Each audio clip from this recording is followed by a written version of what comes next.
Hello everyone, আসসালামু আলাইকুম। আজকে আমি ট্রাভেল করব ঢাকা থেকে খুলনার উদ্দেশ্যে এনা ট্রান্সপোর্টের brand new Mercedes Benz OF 1623 চেসিসের সাথে। সত্যি বলতে বিগত 5 থেকে 6 বছরে বাংলাদেশ কোনো ব্র্যান্ডেড চেসিস কিংবা কোনো ব্র্যান্ডেড বাসকে অনেক বেশি মিস করতেছিল, আর সেই মিসটাকেই ঘোচানোর জন্যই যেন মার্সিডিজ বেঞ্চের এই ওএফ 1623 পুষ্পা মুভি আমরা সবাই দেখছি। ওইখানে শিখাওয়াত স্যার যেমন বলে যে তোর শার্টের ট্যাগ কই, ব্র্যান্ড কই, থারা ব্র্যান্ড কা নাম কিয়া হ্যায়। তো ওই টাইপ একটা ব্র্যান্ড নেম আমাদের দেশে অনেক দিন ধরে মিসিং ছিল। আমরা পুরোটাই ভারতীয় বাসের উপরে ডিপেন্ড ছিলাম। তবে ফাইনালি জার্মান একটা প্রোডাক্ট এবং কোয়ালিটিফুল একটা প্রোডাক্ট মার্সিডিজ বেঞ্চের ওএফ 1623 চেসিস বাংলাদেশে এখন খুবই রানিং, এবং অনেকগুলো বাস কোম্পানি কিন্তু বর্তমানে এই চেসিসগুলো অর্ডার করতেছে। এনা ট্রান্সপোর্ট অলরেডি 10+ মার্সিডিজ বেঞ্চ নিয়েছে, হানিফ এন্টারপ্রাইজ নিয়েছে, স্টার লাইন পরিবহন নিতে যাচ্ছে, গোল্ডেন লাইন নিয়েছে। তো আশা করা যাচ্ছে যে নতুন একটা অধ্যায়ের কিন্তু শুরু হচ্ছে আমাদের দেশের। এবং এই ভিডিওতে আমি ওএফ 1623 মডেলের এই বাসে ঢাকা থেকে খুলনা যাওয়ার আমার জার্নি এক্সপিরিয়েন্স তুলে ধরার চেষ্টা করব। যদিও এইটা যেরকম এক্সপেক্ট করছিলাম সেরকম ছিল না, রাস্তা কিন্তু আমাদের একটু হয়রানির শিকার হইতে হয়েছে। তো সব কিছু মিলিয়ে শুরু করা যাক আজকের virtual journey with the Mercedes Benz of Ena Transport. As usual আপনাদের বাসায় বসে খুলনা নিয়ে যাওয়ার স্বাদ দিতে যাচ্ছি আমি, মাহবুবুর রহমান খান। এই ঈদে কম খরচে বেশি আনন্দ উপায়। এখন যে কোনো উপায় এজেন্ট থেকে 25,000 টাকা ক্যাশ আউটে ইনস্ট্যান্ট 25 টাকা ক্যাশব্যাক, যত খুশি ততবার। এখন সময় সকাল 7:50 এবং আমি আছি আগারগাঁও মেট্রো স্টেশনে। আমাদের টি শার্টটা আপনি আমাদের পরে দেখতে পারতেছেন। যারা টি শার্ট অর্ডার করছেন সবাইকে প্রথমত অনেক বেশি ক্ষমা যাচ্ছে যে ভাই খুবই লেট হয়ে গেছে, কিন্তু আমার হাতে কিছু নাই, যাদের কাছে বানাইতে দিছি ওরা গাফিলতি করছে, তো আমি মনের থেকে সরি। আর যারা আমাদের টি শার্টটা অর্ডার করতে যাচ্ছেন তারা অর্ডার করতে পারবেন মাত্র 650 টাকা প্রাইস, ডেলিভারি চার্জ আলাদা। এবং যারা অলরেডি অর্ডার করছেন তাদের জন্য স্পেশাল একটা অফার আছে। সো মেট্রো রেলে করে আমি এখন উত্তরার দিকে চলে যাব। আমার বাসা মিরপুরে, তো মিরপুর থেকে আমি ফার্স্টে আগারগাঁ যাই রিক্সায় করে। এরপর মেট্রো রেলের সুবাদে আলহামদুলিল্লাহ খুব কম টাইমের ভিতরে আমি উত্তরা দিয়াবাড়ি পৌঁছে যাই। সেখান থেকে লেগুনা দিয়ে একবারে আবদুল্লাপুর চলে আসি। তো এনা ট্রান্সপোর্টের কাউন্টারে এখন আমি আছি। ভাড়া পড়েছে আমার 800 টাকা। আমি গোপালগঞ্জের টিকিটটা করি, বাইচা যাই গোপালগঞ্জ করি, খুলনা করি না। আর কেন খুলনা না করে আমি বাইচা গেছি সেটাও বলবো ভিডিওতে। এখন হচ্ছে বাসের ইন্টেরিয়রটা দেখানো যাক। খুবই চমৎকার একটা ইন্টেরিয়র ভাই, সত্যি কথা বলতে খুবই কমফোর্টেবল সিট, খুবই সুন্দর ডেকোরেশন, মানে মার্সিডিজ বেঞ্চ বাসের সাথে মিলিয়ে একটা ডেকোরেশন। যেই রকম ইন্টেরিয়র এই বাসটা ডিজার্ভ করতো, কিংবা চেসিস কোয়ালিটির সাথে যেরকম ইন্টেরিয়র মানায়, একই রকম ইন্টেরিয়র তৈরি করেছে বাংলাদেশের এভাররাইট মোটরস, যারা শুধুমাত্র ইন্টেরিয়র না পুরো বাসটাকেই খুবই সুন্দর একটা রিফ্লেকশন দিয়েছে এআই থেকে ইন্সপায়ার্ড একটা ডিজাইনে। অ্যারিস্টোক্রেসাস ইন্টেরিয়র, বিশেষ করে সিটগুলো খুবই চমৎকার, খুবই আরামদায়ক। সিটগুলো দেখে আপনারা বুঝতে পারতেছেন যে ইকোনমি ক্লাস হলো, এটা কিন্তু বেশ বড় একটা সিট।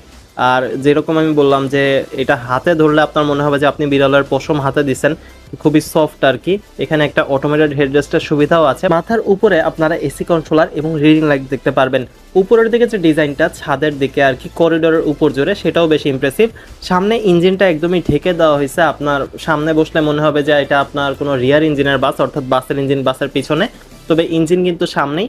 আর বাসের যেটা বাইরের লুক সেটাও কিন্তু একটা ডিফারেন্ট লুক, যেমনটা বললাম যে এআই থেকে ইন্সপায়ার্ড একটা লুক। ছবি দেখে এই বাসটাকে এত সুন্দরভাবে ইমপ্লিমেন্ট করা, আসলে এভাররাইট মোটরস কিন্তু বরাবরের মতোই অসাধারণ কাজ করেছে এই বাসটিতে।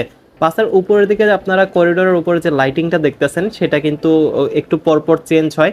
যেরকম এখন আপনারা পিঙ্ক কালার দেখতেছেন, একটু পরে এটা চেঞ্জ হয়ে হচ্ছে আপনার বেগুনি হয়ে গেল, এরপর আকাশি হয়ে গেল। এবং 9টা থেকে আমাদের আবদুল্লাপুরের বাস 9:07 যাত্রা শুরু করে খুলনার উদ্দেশ্যে।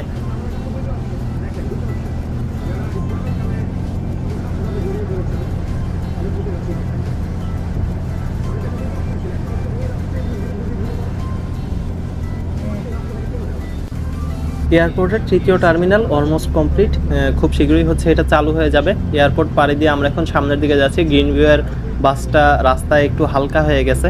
সামনে যে লোকাল বাসগুলো দেখতেছেন এরা কিন্তু ঈদে খুব বড় দান মেরে আসছে, এক একটা 300 কিলো 400 কিলো পাড়ি দিয়ে দিয়ে উত্তরবঙ্গের অনেকগুলো রুটে গেছে। কুড়িল ফ্লাইওভারের উপর দিয়ে আমরা এখন রামপুরা বাড্ডার দিক চলে যাব। কুড়িল ফ্লাইওভার খুবই সুন্দর একটা প্লেস, এখানে আপনারা একসাথে 4 রকমের ট্রান্সপোর্টই দেখতে পারবেন। আপনার হচ্ছে বাস, ট্রাক, গাড়ি কিংবা প্লেন কিংবা ট্রেন, পাশে পানিও আছে, চাইলে নৌকাও এখানে ছাড়া যাবে। মেয়রহানি ফ্লাইওভার দিয়ে আমরা বাম দিকে ঢুকে যাচ্ছি। সোজা রাস্তাটা গেছে হচ্ছে চিটাগাঙে, আর বাম দিয়ে আমরা একটা ইউ টার্নের মতো একটা লুপ নিয়ে আমরা এখন যাত্রাবাড়ির দিকে ঢুকে যাব। যেমন নিচের বাসটা আপনারা দেখতেছেন যে সোজা চট্টগ্রামের দিকে চলে যাচ্ছে, এবং উপরের দিকে সেই গ্রিন লাইনের ডাবল ডেকার, এবং আমরা যাচ্ছি ডান দিক দিয়ে যাত্রাবাড়ির উদ্দেশ্যে।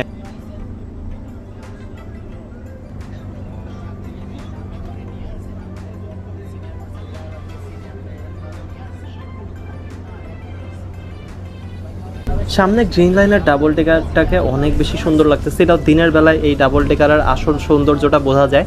এবং নিঃসন্দেহে বাংলাদেশে যতগুলো বাস চলাচল করে তার ভিতরে one of the most luxurious এবং one of the most premium bus এটা। যাত্রাবাড়ি আমরা চলে এসেছি, এখানে কৈকা বৈদ্যুতিক চিহ্ন পরীক্ষা চলছে, তো সেখান থেকে হচ্ছে আমাদের একটু বড় ব্রেক ছিল, এই সুবাদে আমি আপনাদের বাসের বডিটা একটু দেখা দিই। বাংলাদেশেরই এভাররাইট মোটরস নির্মাণ করেছে অসাধারণ এই বাসের বডিটি। এভাররাইট মোটরস যারা অনেক আগে থেকেই কিন্তু পরীক্ষিত এবং খুবই কোয়ালিটিফুল বাসের বডি তৈরি করে থাকে, তাদের হাতে কিন্তু এনার ট্রান্সপোর্ট রিলায়েবলভাবে এই বাসগুলোকে তুলে দিয়েছে। এবং মার্সিডিজ বেঞ্জের চেইসের উপরে বাংলাদেশে এত সুন্দর বডি তৈরি করা, বিশেষ করে এআই ইন্সপায়ার্ড একটা বডি, যেখানে এআই থেকে বা একটা ছবি থেকে এআই ডিজাইনড একটা বাস থেকে সেটাকে ইমপ্লিমেন্ট করা কিন্তু এভাররাইট মোটরসের কাছেও অনেক বড় চ্যালেঞ্জ ছিল। আর বাসের ইঞ্জিনটা বাসের সামনে থাকার কারণে বাসের শেপ মিলানোটাও একটু কঠিন ছিল, তবে ওভারঅল তারা কিন্তু অসাধারণ বডি শেপ দিয়েছে এই বাসটিকে এবং একটা নতুন মডেলের বাস তুলে ধরার চেষ্টা করেছে আমাদের দেশে। যারা রিজনেবল প্রাইসে একটা কোয়ালিটিফুল বাসের বডি তৈরি করতে চাচ্ছেন তারা এভাররাইট মোটরসের সাথে যোগাযোগ করতে পারেন, তাদের মোবাইল নাম্বারটি আমি অলরেডি আমার স্ক্রিনে দিয়ে দিয়েছি।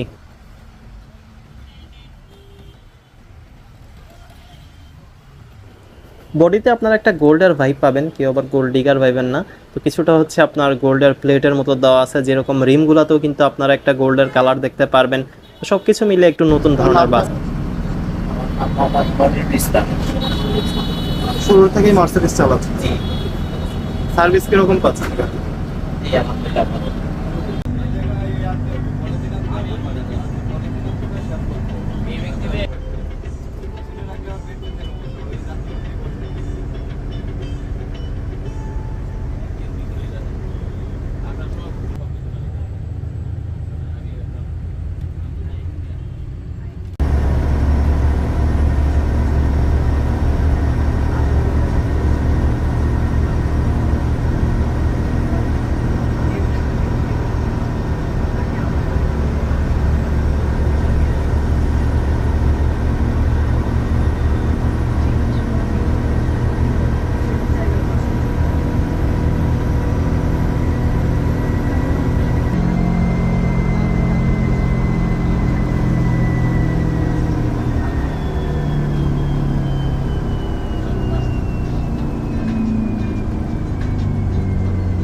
প্রথম দিকে আমরা খুবই স্লোই যাচ্ছিলাম, আপনি সামনে ইমাদ বলেন বা গোল্ডেন লাইন বলেন, যতগুলো বাসই সামনে দেখতেছেন সবাই হচ্ছে আমাদের ওভারটেক করে চলে গেছে, মন্দিরের ঘন্টির মতো আমাদের বাজায় দিয়ে সবাই চলে যাচ্ছে। মার্সিডিজ বেঞ্জের যেটা স্পিড সেটা বেশ ভালো, তবে পিক আপটা আমার কাছে অ্যাজ ইউজুয়াল লাগছে, সেরকম আহামরি ফাস্ট পিক আপ না কিংবা আহামরি স্লো পিক আপও না, একটা এভারেজ পিক আপ। তবে বাসটা হচ্ছে যখন আপনার টানের উপরে উঠে যায় কিংবা টান উঠে যায় তখন খুব ভালো দৌড়াইতে পারে। আর এনার তো একটা সমস্যা আপনারা জানেন যে এনা হচ্ছে লক, এটা যদি আপনি সমস্যা বলেন তাইলে ভুল হবে, এটা একটা আশীর্বাদ। এনার নাম শুনলেই মানুষ আগে ভয় পেত, তবে এখন এনাই কিন্তু one of the most safest operator, কারণ তাদের গতি হচ্ছে সবসময় নিয়ন্ত্রণে থাকে। 90-এর উপরে উঠলেই কল এসে যায় ড্রাইভারের নামে যে ভাই আপনার স্পিড 90-এর উপরে কেন উঠছে, আপনি গতি কমান বা সামথিং। তো এই জন্যে আসলে এনার ট্রান্সপোর্ট এখন খুবই আস্তে চলাচল করে। লোকাল বাসগুলো এনারে ওভারটেক দিয়ে সেই 32টা দাঁত বের করে হাসি দিয়ে যায় যে ভাই আজকে এনারে ওভারটেক করছি। কিন্তু আমরা যে পুরো রাস্তায় এরকম স্লো গেছি তা না, একটু পরে কিন্তু আপনারা একটু গতির ঝলক দেখতে পারবেন, ওই রকম 130-40-এর মতো না, তবে সামান্য গতি আপনারা পাবেন। দেখতে দেখতে আমরা টোল প্লাজার কাছে চলে এসেছি, এটা হচ্ছে আপনার এক্সপ্রেসওয়ে টোল প্লাজা, 260 টাকা মেবি এখানে দিতে হয়।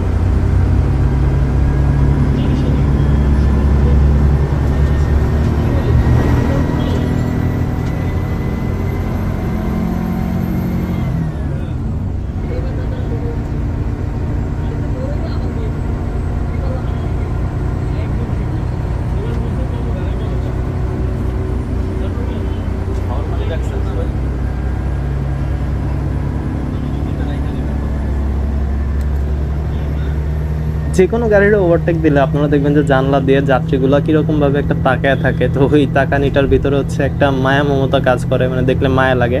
সবাই হচ্ছে একসাথে জানলা দিয়ে তাকায়, দেখে যে কোন গাড়ি পাশে দিয়ে যাচ্ছে।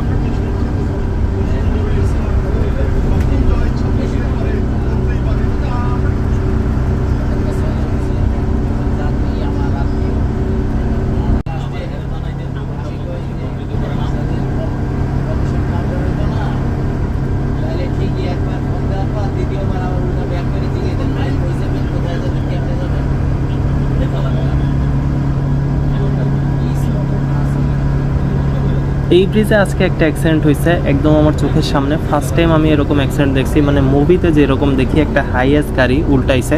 তো এটা যাওয়ার সময় না, আমি আসার সময়, আমি দিনে গিয়ে দিনেই ব্যাক করছি। আমি হচ্ছে সার্বিকে ছিলাম, আর হাইয়েস্টটা হচ্ছে আমাদের মাত্র ওভারটেক করছে। এই সময় ওর পিছের চাকা ব্লাস্ট হয়, আর ড্রাইভার হচ্ছে অনেক জোরে ব্রেক ধরে। ওর এই ডিভাইডার যেটা দেখতেছেন, এই ডিভাইডারের সাথে বাড়ি খায়। হাইয়েস্ট ওই মাইক্রোটা পুরো একটা পোল্টি খাইছে, মানে চাকা উপরে আর হাইয়েস্টটা হচ্ছে নিচে। সাথে সাথে হচ্ছে গ্লাসটা সব ভেঙে গেছে, মানে মুভিতে যেরকম আমরা দেখি অ্যাক্সিডেন্ট যেরকম দেখা যায় সেই রকম একটা অ্যাক্সিডেন্ট। তবে দেখি খুব বেশি ভয় পাইছি। আমি ওটার ভিডিও পর্যন্ত করি নাই বা ক্যামেরা ওইখানে অন করি নাই, কারণ সিচুয়েশন এরকম ছিল যে ওই সময় আসলে ক্যামেরা অন করা বা এইগুলা মানে এইগুলা আসলে শেমফুল মনে হচ্ছিল, যে আমি যে আপনাদের একটু দেখাবো এটা আমি দেখানোর চেষ্টাও করিনি। সবাই দৌড়ায় গেছিলাম, আমাদের বাস ব্রেক করে সবাই মিলে গাড়ি উল্টায় টুল্টায় মানুষজন বের করার এগুলো করছে। কেউ মারা যায়নি, তবে সবাই হচ্ছে আহত হয়েছে। ছোট বাচ্চা ছিল, বৃদ্ধ মানুষ ছিল, তো খুব খারাপ লাগছে। আর রাস্তা কীরকম জিনিস এটা, এখানে 2 মিনিটের কোনো ভরসা নেই, 2 মিনিট কি 10 সেকেন্ডের কোনো ভরসা নেই। তাই যখনই সবাই বের হবেন, আমি আজকে একটা খুব ভালো ভয় পাইছি, খুব ভালো একটা শিক্ষাও পাইছি। যত কনফিডেন্টলি রাস্তায় চলি, এখানে 10 সেকেন্ডে কিন্তু জীবন এদিক ওদিক হয়ে যেতে পারে।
এক্সপ্রেসওয়েতে আপনি শুধু সামনে দেখে যে মজা পাবেন এমন না, সাইট সিনও আপনাকে খুব বেশি এনজয় করাবে।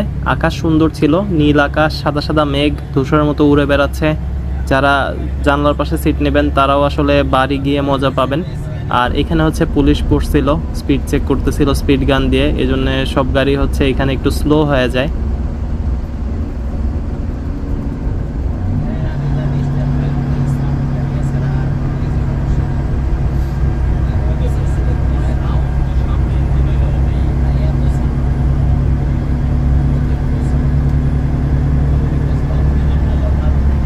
এখন সময় 11:50। জার্নি শুরু হওয়ার 2 ঘন্টা 45 মিনিট হয়ে গেছে আমাদের। ঢাকার ভিতরে অনেক বেশি জ্যাম ছিল, এর কারণে ঢাকার ভিতরে অনেক টাইম স্পেন্ড হয়ে যায়। এরপর আমরা যাত্রাবাড়ি থেকে রওনা হওয়ার পর ওইরকম আর কোনো জামটাম ছিল না। খুবই অল্প সময়ের ভিতরে আমরা পদ্মা সেতুর টোল প্লাজায় পৌঁছে গেছি।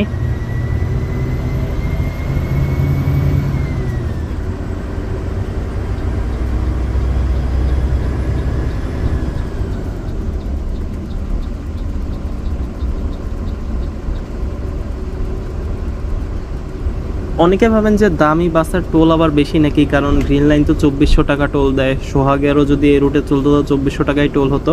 সেটা হচ্ছে মাল্টি এক্সেলের ক্ষেত্রে, বাই এক্সেলের ক্ষেত্রে না। সোহাগের অবশ্য মাল্টি এক্সেল চলতেও পারে এই রুটে কিছু। এনিওয়ে আমরা বাসে উঠে গেছি। তো কিছু মজার ঘটনা শেয়ার করি আজকের পুরো ভিডিওর। প্রথমত আমি যখন আবদুল্লাপুর কাউন্টারে গেছি, একজন ভদ্রলোক অনেকক্ষণ ধরে দাঁড়িয়েছিল, টিকিট নিচ্ছিল না। আমি যখন গিয়ে বলি ভাই মার্সিডিজ 9টায় A2 সিট দেন, তো সে তখন একটু তকমা খায়া যায়, তখন বলে যে গাড়ি কি আসলেই অনেক ভালো না।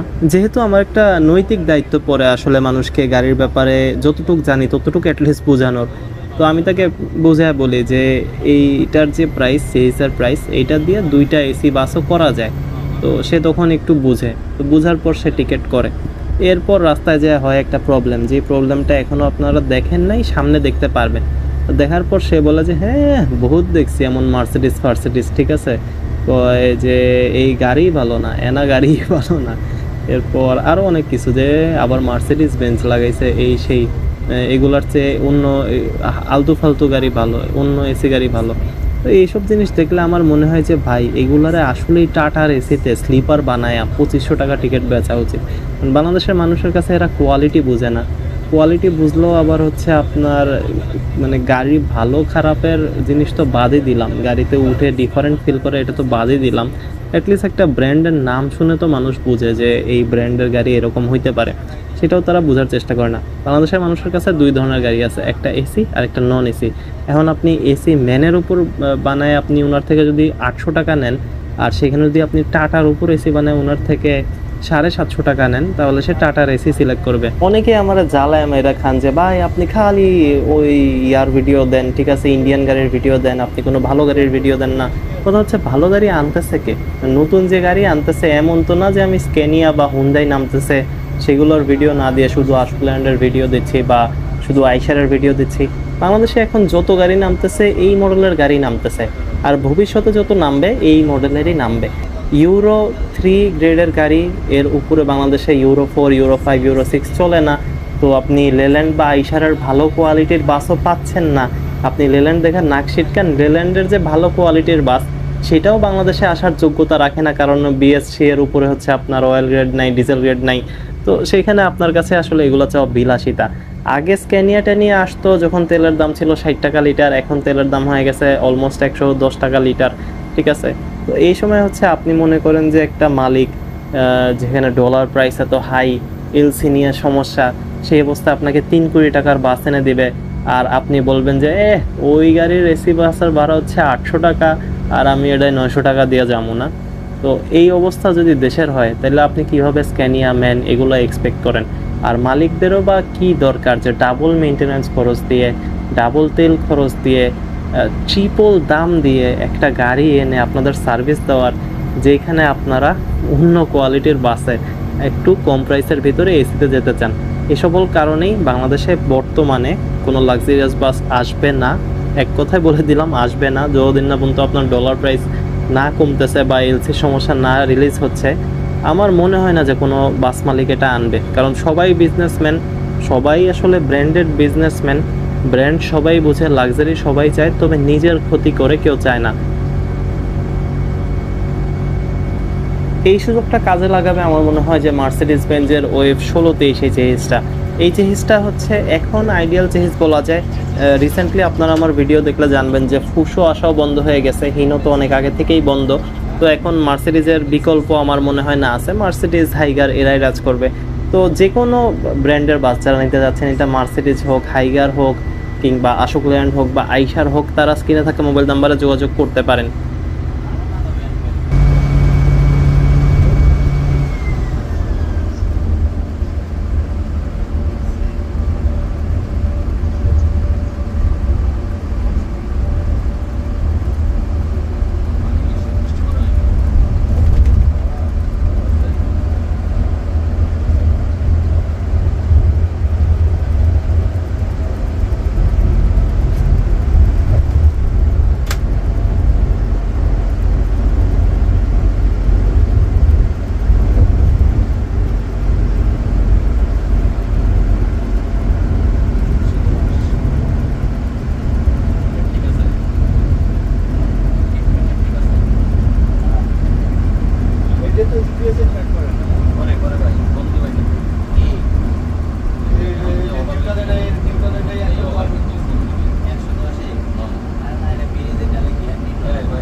বাসের ব্যাপারে সবচেয়ে ভালো লেগেছে আমার কাছে বাসের টার্বোর সাউন্ড শুনলে মনে হচ্ছে যে আমি প্লেনে বসে আছি। সত্যি কথা বলতে 787 এর 8 সিরিজ প্লেনে যখন ছিলাম বিমান বাংলাদেশের, সেরকমই একটা টার্বোর সাউন্ড এই বাসে পাওয়া যাচ্ছে।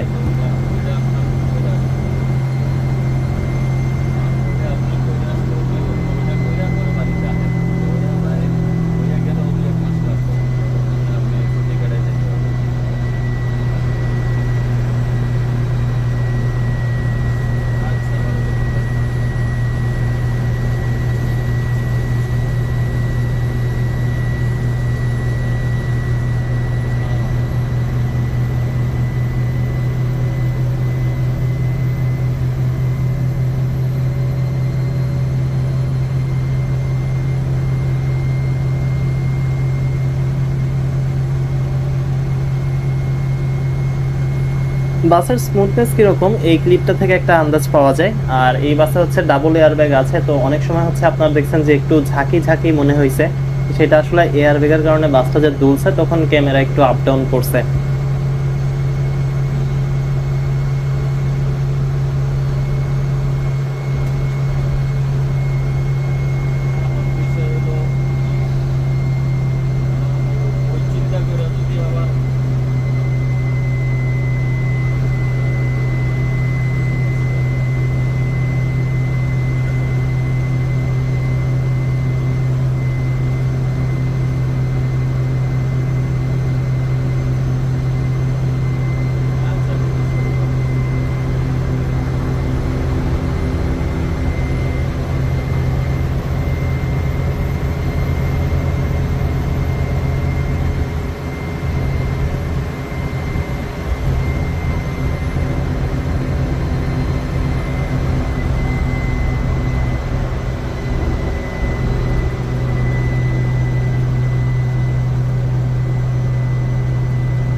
আরিয়াল খাতে ওঠার জন্য আমরা এখন প্রস্তুত। আরিয়াল খা সেতু পাড়ি দিয়ে আপনাদের হয়তো দেখে ঘুম এসে যাচ্ছে যে এত স্মুথ জার্নি, তবে ঘুম আসা এখনই হারাম হয়ে যাবে। রানিংয়ে হচ্ছে আমাদের ফ্যান বেল্ট ছিঁড়ে যায়। ফ্যান বেল্টটা ছিঁড়ার জন্য যে মার্সিডিজ বেঞ্জের চেসিস খারাপ এইটা বলা ভুল হবে, কিংবা এনা ট্রান্সপোর্টের সার্ভিস খারাপ এইটা বলাও ভুল হবে। এমন যদি হয়তো যে আপনার মেকানিক কাছে আছে কিংবা গাড়িতে এমন কেউ থাকতো যারা এগুলো ঠিক করতে পারে, সেটা আরো বেটার হইতো। তবে এই জিনিসগুলো কিরকম যে কিছু কিছু জিনিস আছে আপনার 2 বছরও টিকে, আবার দেখা যায় যে 2 দিনেও নষ্ট হয়ে যায়। তো কাইন্ড অফ ওই রকম ভাগ্যের উপর ডিপেন্ড করে, জাস্ট অড থিংস আর কি। তো এগুলো হচ্ছে কপালের খেলা। টায়ার যেরকম আপনি বোঝেন যে না ঠিক আছে, আমি একটা টায়ার হয়তো 2 মাস 3 মাস 4 মাস ইউজ করে ফেলছি, এখন এটার আমার পাল্টাইতে হবে, কিংবা আমি একটা পার্টস এত মাস ইউজ করে ফেলছি তো আমার এটা পাল্টাইতে হবে। তো বেল্টের জিনিসটা ওইরকম না, এটা কপালে ছিল গেছে আর কি। আর যাত্রী তো এগুলো বুঝতে নারাজ। যাত্রী কইছে যে আমি 900 টাকা দিয়ে মার্সিডিজ বেঞ্জের টিকিট কাটছি আর ওই গাড়ির এসি বন্ধ হয়ে গেছে, রাস্তায় দাঁড়ায় আছে। হ্যাঁ, এই তো কোনো মার্সিডিজ ফার্সিডিজ এগুলো তো ফালতু গাড়ি, এনা তো ফালতু গাড়ি। যাত্রী তো এরকম লাগাইছে, সে এগুলো বুঝতেও চায় না, তো কাউকে বোঝানোর দরকারও নাই। এই সময় হচ্ছে ড্রাইভাররা খুবই একটা প্যারায় পড়ে যায়। সুপারভাইজারের কাছে হচ্ছে মানুষজন টাকা ফেরত চাওয়া শুরু করে। তো সুপারভাইজার হচ্ছে এদিক ওদিক কল করে, কোনো এসি বাস আমাদের পাশে ছিল না, তো ঘুরে ফিরে একটা নন এসি বাসে হচ্ছে অন্যদের তুলে দেয়। আর আমি আসছিলাম মার্সিডিজের ব্লগ করতে, আপনার পকেটের থেকে 1000 টাকা খরচ করে, আবার ফেরার টাকাও আছে। তো ভাবছিলাম যে একটা ভালো ব্লগ হবে, খুলনা পর্যন্ত যাই, তবে আমার কপালে আসলে সেটা ছিল না। পরে সুপারভাইজার এদিক ওদিক কল করে করে একটা নন এসি বাস কোনোভাবে ম্যানেজ করে সব যাত্রীকে তুলে দেয়, আর আমি ওই পারে চলে যাই। সুপারভাইজারকে বলি যে আমি চলে যাব একটা, তাহলে আমাকে একটা সিটার যদি পারেন ব্যবস্থা করে দেন, তো আমি ওই পাশ থেকে একবার ঢাকায় চলে যাব, আমি আর খুলনা যাব না। তো সে আমাকে একটা কোচ নাম্বার বলে, তবে সেই কোচের আশায় দাঁড়ায় থাকতে থাকতে আমি বোর হয়ে যাই। আর এদিকে কি একটা সিঙ্গারা পাওয়া যাচ্ছিল, ওই ফালতু সিঙ্গারা কিনা খায় মেজাজ আরও খারাপ হয়ে যায়। তো এরপর আমি ওই গাড়ি যোগাযোগ করার চেষ্টা করি, কিন্তু তারা বলে যে আমাদের সিট ফিল আমরা নেক্সট বাসে দেখতেছি। এই টাইপ করতে করতে আমি বলি ভাই থাক, দরকার নেই, আমি আমার মতো যাইতেছি। এটা বলে আমি একটা সার্বিকের বাসে মাদারীপুরের স্পেশাল ফোক মাস্টারে উঠে ঢাকা চলে আসি। তো এইটাই ছিল আমার মার্সিডিজের ভ্রমণ এক্সপিরিয়েন্স। যদিও হচ্ছে একটু শর্ট ছিল, ভাঙ্গা পর্যন্ত অলমোস্ট, তবে জার্নিটা ভালো ছিল, খারাপ ছিল না। মানে আমার কোনো আহামরি কমপ্লেন ছিল না। এই বেল্টটা ছিঁড়ে যায় হচ্ছে সব মুশকিলটা লাগাইছে। তবে এনিওয়ে এই মানে চেসিসটা ভালো ছিল, জার্নি করে মজা পাইছি, খারাপ লাগে নাই, ফার্স্ট এক্সপিরিয়েন্স হিসেবে খুব ভালো। আর দ্যাটস ফর শিওর যে আপনি আগামী 1 বছরের ভিতরে দেখবেন যে মার্সিডিজ বেঞ্জের ওয়েব 16 দেশ এই বাসের সংখ্যা এখন যত আছে তার চেয়ে ইনশাল্লাহ 10 গুণ বেড়ে যাবে। দেশের পরিবহন জগৎ রিলেটেড যে কোনো তথ্য সবার আগে জানতে চাইলে সাবস্ক্রাইব করে পাশে থাকার অনুরোধ রইল। ভিডিওটি ভালো লাগলে শেয়ার করে দিতে পারেন আমাদের ফেসবুক পেজ থেকে। আমাদের এই স্পেশাল টি শার্টটি যারা নিতে যাচ্ছেন তারা যোগাযোগ করতে পারেন আমাদের ফেসবুক পেজে।